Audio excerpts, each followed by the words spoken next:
I wanna visit all the places nobody goes. I wanna teach all the things that nobody knows. I wanna grow wings, leave the coop, learn to fly. Bungee jump from the tallest building in Dubai. I wanna fly around town in my UFO. I wanna eat real food, not the GMOs. I wanna make moves, call the shots like the boss. I wanna love like I never lost. Welcome back to Desertwood Days, and today we have an exciting show for you. I'd like to introduce you to one of our local celebrities here. He's a singer, a musician, and I think he's even a little dancer too. So let's welcome Mr. Anthony Frazier. Hello there.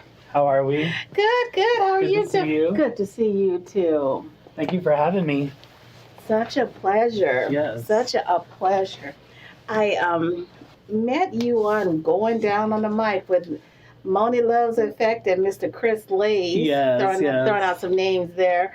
And I got to see one of your videos, and you were performing at this year's Pride. Yes, Phoenix Pride. You guys were all over it. Thank you. Thank you. I'm like, we got to have him on the show. Yes, thank you. I appreciate it. So, Anthony, I'd always like to ask, are you a native of Arizona, or where are you originally from? I'm not. Okay. So actually, I was born and raised in Philadelphia, Pennsylvania. Okay. And I moved out my here. Philly peeps. Right, East Coast. I moved out here probably 13, 14 years ago. Okay. Yeah. So I've been out here since I was like 19. Okay. Yeah. So, I don't know if I got it right. You're a singer. Mm-hmm. You're a writer. You write your own music? Songwriter, yeah. Okay. Do you dance Producer, also? Actor, dancer, So choreographer. You're doing it all, huh? Jack of all trades. So, tell me a little about the younger Anthony. What inspired Anthony into this industry? So when I was about 2 years old, my grandfather tried to scare me with Michael Jackson's Thriller. And it was pretty scary. Yeah, it was. It's something at 2 years old, seeing the werewolf mask and all the zombies and stuff.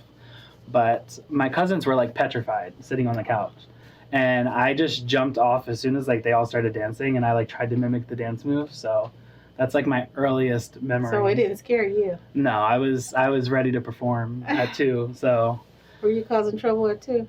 I don't know about causing trouble, but yes, I was, definitely looking to be the little star. So was Michael Jackson one of your faves? Oh, he's probably been one of the biggest influences of my life. Awesome. Yeah. Awesome.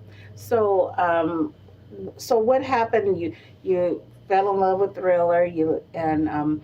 What happened during your years growing up? Were you in the industry in any way, performing? Yes, I was.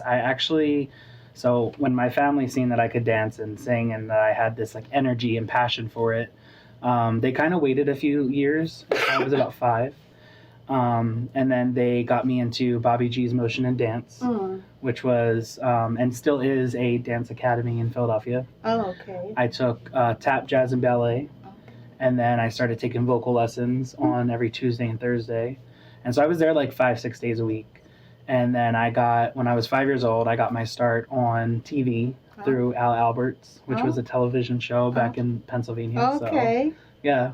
Okay, so you've been doing it for a while. It's just not hey, this is just Anthony Frazier out here doing things in Phoenix. Anthony has been out there working since he was a young guy. Pretty much, yeah. Yes, Yeah. I love it. How do you describe your style? My style, as in music, or... Okay, so as in music, I would say that I'm a mix between pop, hip-hop, and R&B. Okay. I like to dabble in other genres because I've worked with other artists in other genres, but yeah, the pop, hip-hop, and R&B is more authentic to me, early 2000s.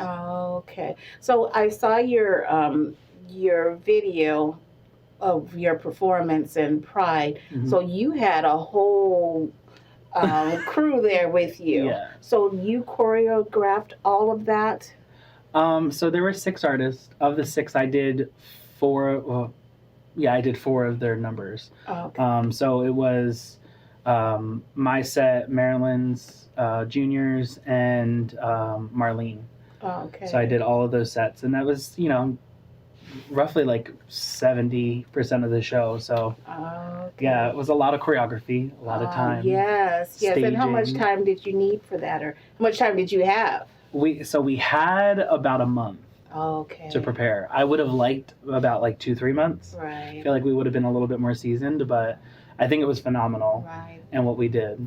Right. You know what? That shows them what you can do when you just jump in at whatever time you have. Right. Yeah. Right. You don't have time to whine about what time you got. Correct. So what was the experience for you at Pride? How did you feel performing there at Pride? It felt humbling.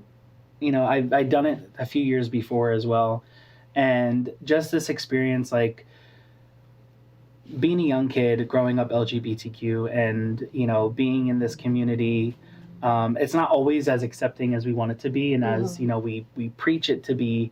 So to just be able to see that level of just openness coming back, and especially for the local artists here, especially the ones that are in the LGBTQ scene, it's really hard for them to kind of get their start, because you have people outside who don't really want to open up to that experience, and then you have people that are in that don't really want to open up to that experience because it's like, it's not drag, it's not this, it's not that. But it was very welcoming, and there were a lot of people in play who gave us an opportunity that we probably wouldn't have had. Oh, okay, that's awesome. Yeah. So do you feel like, let's say, if being in the community that you are, do you ever get to perform at events that's just not labeled this is this? It's just an event and everyone's welcome? Sometimes, you know, there's a lot of, you know, not necessarily prejudice, but a lot of like, you know, we stay in our lane and you stay in your lane type thing out here, and we as artists would just love for it to be What's more your lane? blended. I don't know, honestly. Look, don't be letting them put you in a lane. Yeah, I feel like we all, you know, we all have our own lanes, as in like individuality of who we are.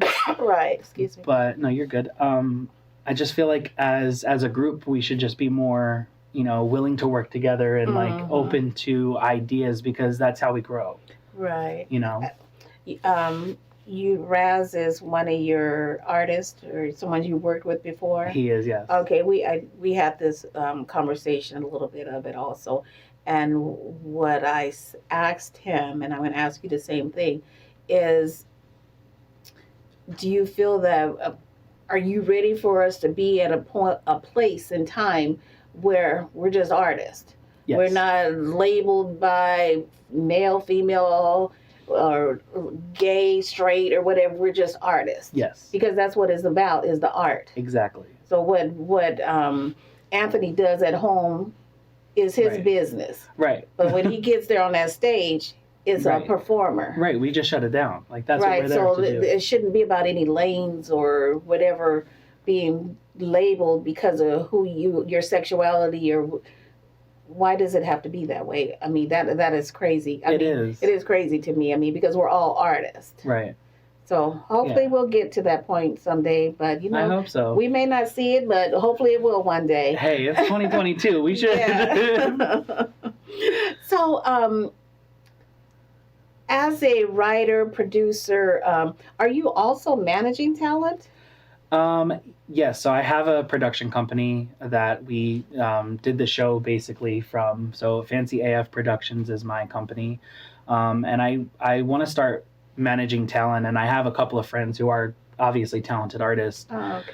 But I want to extend that branch to all Arizona artists, and then even go outside of the state as well, just to kind of see like what we can do and how we can shape the industry, because everyone's so focused on like signing to a label or like being under like what the brick and mortar used to be, and it's like we now have the ability and the ways to make it so independent that we don't have to worry about paying somebody else to do it for us. You know? Do you think that's because they don't have the skill set or the understanding of what it means, or what it looks like to be able to do it independently? Yes. And I also agree that like some of the, you know, labels and people that are in the industry that know so much are kind of like the gatekeepers. Right. So they want to kind of be like, we'll let you in when we can. But I feel like if people knew the knowledge and they knew where to go, how to develop themselves, it would be a lot easier. Right. You know. Okay, I love that. So how many groups are you managing right now? So they're all independent artists and dancers and stuff. Oh, okay. But we all work So you together. guys all just work together and support each other. Right. Okay. Right. I love that. Okay, Anthony, we're going to talk more about Anthony Frazier right after this commercial break. Okay, thank you. Okay, Dad. 1, 2, 3.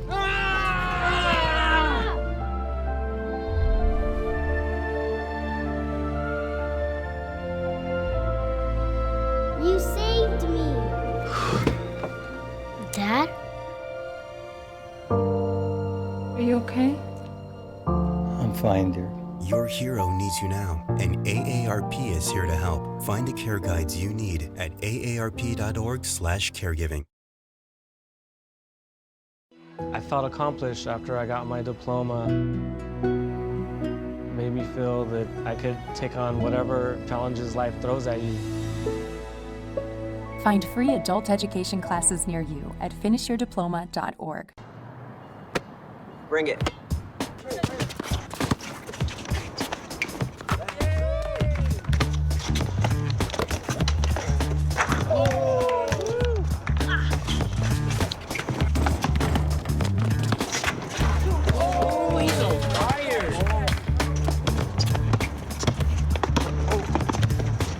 Time out, guys. I'm late to dinner. My mom's gonna kill me. Catch you guys later. Mom wants us home. Okay. Bye, guys. You guys need a ride? Sure. Yeah. All right. How about some one-on-one? I gotta go eat, man. Sorry. I'll see you later.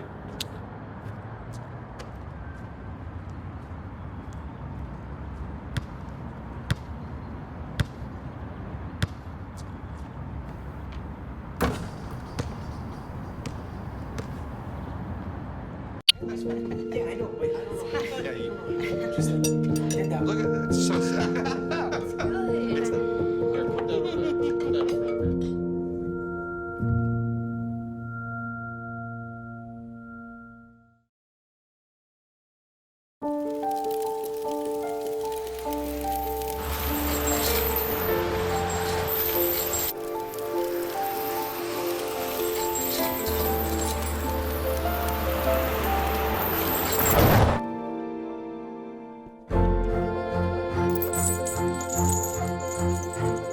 Did you know dragging chains can spark a wildfire? Only you can prevent wildfires.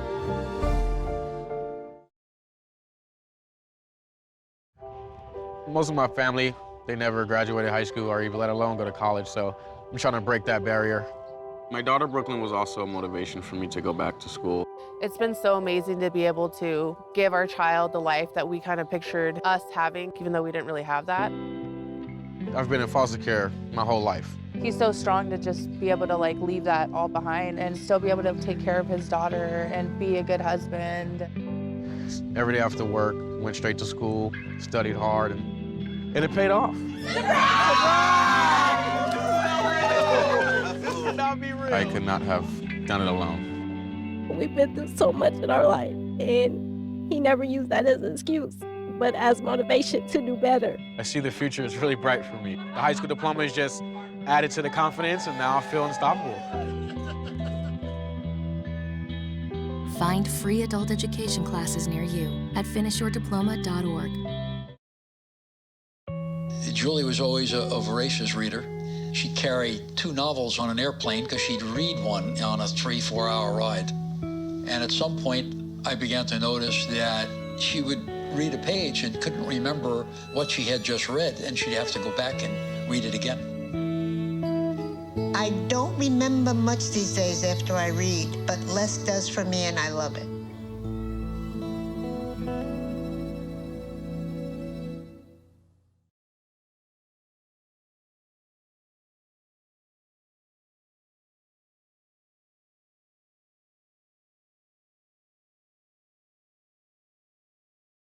Welcome back to Desertwood Days, and I am here with the talented Anthony Frazier. Thank you for having me. Such a pleasure, such a pleasure. And you know what? I was so honored to meet you and to hear about you and the other individuals that you work with, because you guys are just so talented. Thank you. And that is what this show is about, is showcasing talent here in Arizona. Thank you. We appreciate that. You're welcome. Keep it up. Keep it up. So, Anthony, we're talking about how you work with other talent and you guys are supporting each other. I love that. Thank you. Because, we hear so much about people not supporting in the industry, and I love hearing that you guys are doing that. Thank you. So, when it comes to getting new gigs and performing, how is that handled? I have a lot of people that I know. And then the artists that I work with and the dancers, we all have a lot of people that we're kind of like in ties with. So we just really exchange information. They show up to interviews, I show up to interviews. We kind of show up to each other's performances, and we kind of like get to like cross, meet people and do that thing. So it's more so just about like word of mouth. So Anthony, where would you like to see yourself in the next 5 years? Funny you say that. I'd like to see myself in California. Okay. I would like to have a couple more albums under my belt. I would like to be performing on like the VMA stage or the Grammys or the AMAs. And I'd like to build something to kind of keep my legacy going. Of course. Yeah. Of course. So I know you brought some media here today. I did. So let's take a look at what you brought. Okay. Here we go.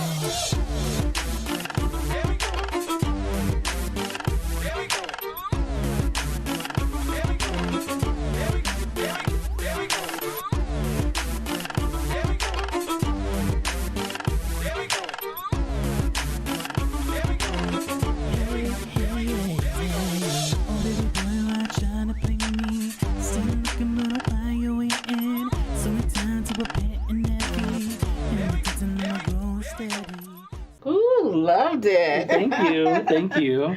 I recognize a few of those places there also. Was one of the locations Flagstaff or up north? Yes. Okay. Amazing. We did that, I think, like 2 years ago. Oh. It was like the first day it started snowing. I was like, we got to go. Right. Just get in the car and go. I don't know. I bet that was nice too. It was. Yes. So, where I asked you where would you like to see yourself in 5 years, and you'd like to be in LA, and what do you think is going to be different for you in LA versus here in Arizona? I think there's just a lot more opportunity to expand out in LA. Okay.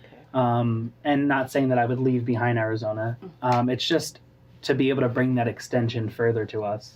So I feel like, with some of our artists, they want to go to New York and, to the East Coast. And then some of us want to go further west, just to kind of be able to like branch that back to Arizona, because there's so much talent. We're such a hub here in Arizona for creatives and for talents and, gifts that people have. I just feel like we just keep getting overlooked. And I want to know why we're overlooked. And you know what? It's funny you say that, because I had someone else, and he's like, everyone has a different view on that. And we have people that are moving here for this reason. We have people that say, oh, the scene is growing here in Arizona. But it's like there's a connection that's missing. There is. It seems like that's what the issue, because you have all these people that are in the same industry but views it in a totally different light. True. So what do you think that needs to be done to change that? I think the first thing that we need to do as creatives is just collaborate more with each other and trust the process here. There's a lot of things that I don't know, and there's a lot of things that everybody else doesn't know. And as long as we can just learn from each other, I feel like as long as we're open to that, we'll be able to extend ourselves to the fullest that we can. But I feel like some people feel like they're maybe at the point where they don't need to keep learning. And I feel like that's where we do that is a closed off mindset right there. And that's where we need to just open that back up to be like, no, there's always possibility for us to learn more. Right, right. The minute your feet touches the floor in the morning, there's something to learn. Period. So, how would you like people to see you? I would like them to see me as obviously talented, genuine, someone who is willing to always give somebody an opportunity. Because I feel like that's basically what we're all here for, is just to be able to, you know, we all have gifts that we want to exude and give to other people. And, you know, I feel like just being able to give back in some sort of way to the others that are either younger than me or maybe may be where I'm at, just to be able to help them kind of come up as well. Right, I agree. So do you consider yourself a performer? I do, yeah. Yeah. Yeah. And what do you say to those people that think big people can't perform? Curvy people, plus size, whatever you want to be called. Hold up. No, I definitely feel like, you know, I'm probably, you know, I'm obviously a bigger performer, but I feel like I definitely have the move and I have the rhythm to be able to do what it is I need to do. I can't do the splits and everything like that, but, you know, everything else. You can do what you need to do. Yeah, it's on the table. Right. So what do you do to keep up with what the new dances are, the different things out there? My dancers. Okay. Yeah.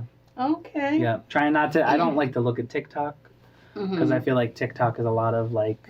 over saturated with people doing the same thing. Yeah, it's kind of basic movements. Yeah. I like more like Janet, Michael, Brittany, Justin, and their movements and the choreographers that they worked with. So my dancers are very much up on all the big choreographers. Oh, okay. So is that their job to make sure that they're keeping their eyes to the ground? Yeah, I just learned from them. I learned from them. So, where would you, I don't know if I asked this question because I got interrupted earlier. Where would you like to see different in Arizona? I mean, that's not occurring now. That, let's say maybe they're doing in LA or in New York, that you would like to see us doing here in Arizona in the industry, in music industry. So I was just at the Lil Nas X concert, and I see that they don't have like performers opening for these big artists. Oh. And we were at, I think it's Comerica was what it used to be, but now it's Arizona Federal. And they had a DJ come out and perform. Right. And I feel like if we just had some of our local artists, maybe a way to kind of get them on that platform to open up for artists that are like them. You know, if we just put like-minded artists with them. Is that the promoter's job? Is that who's not setting that up? Or is it? And that's what I'm trying to figure out. Whose job is it? Because that's who I need to talk to. You know, I need to get my foot in the door. But I have no idea. Maybe the artist went all the time to him or herself. Right, that's true. That's true. I mean, but to give like an hour to a DJ to open up your concert, you know, at first it was, the DJ was phenomenal. I'm not taking anything away from her. But, you know, to kind of like get that crowd amped up. And then when Lil Nas got on stage, it was kind of like, you know, everybody was kind of like tired, sleepy for a second because they were waiting. But I feel like if you had that energy matched in the beginning for when he got on, you'd be able to be in a lot better of a position. That's interesting. Yeah. That's something new. Years ago, you didn't see that. No. That the DJ was performing for an hour. Right. That's different. So, do you have any new projects coming up? I do. Right now, I just finished up my extended version of my EP, Euphoria. And that has 11 tracks on it. Okay. I just dropped a new single as well called Candy. And then I am working on a full-length album, which is called Metapsychosis. It's a lot more darker. Oh, okay. It's like a Euro pop meets dark hip-hop. Okay. So I wanted it to have that like real, like city urban sound. You know what I'm saying? Right. Like Britney Spears Blackout. Yeah. Just a little bit more Euro. Congratulations. Thank you. So where can our audience find you? Anywhere on streaming, so like Spotify, Pandora, Apple Music, YouTube, my website, Anthony Frazier Music. Okay. So, sounds good. Thank It was you. such a pleasure to have you here with us today. Same. And we thank you for joining us here on Desertwood Days, and we'll catch you next time.